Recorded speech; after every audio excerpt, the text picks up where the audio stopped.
Boy, this is kind of hard to believe, but Sunday will mark 5 years since the devastating Labor Day wildfires of 2020. September 7th, that year, there was a historic wind event that fanned the flames of 5 fires in the Cascades.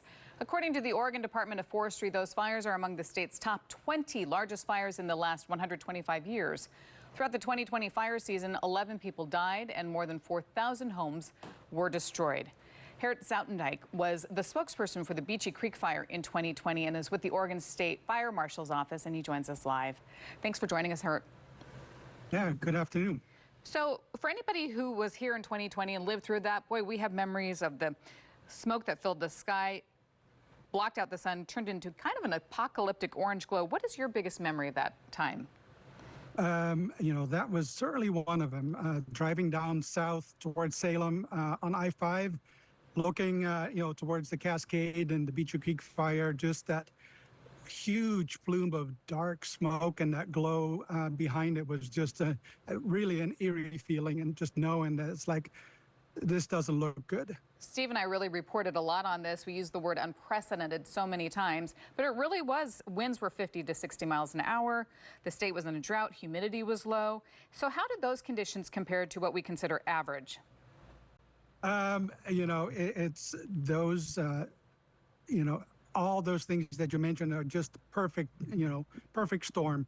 It, definitely was drier. It was windier. That really was what driving the major, flames going across the entire Cascades, up and down north and south.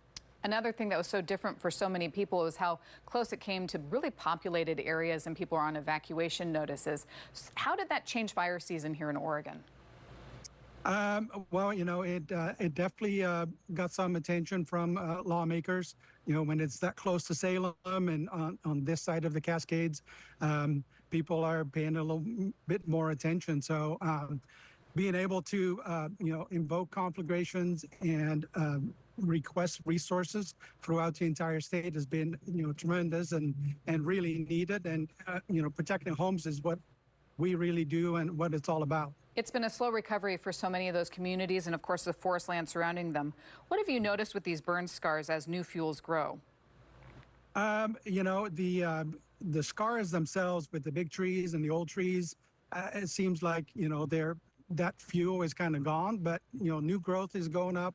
We do see a lot of the grass growing up low, and with the drought still, that makes the fuel just faster.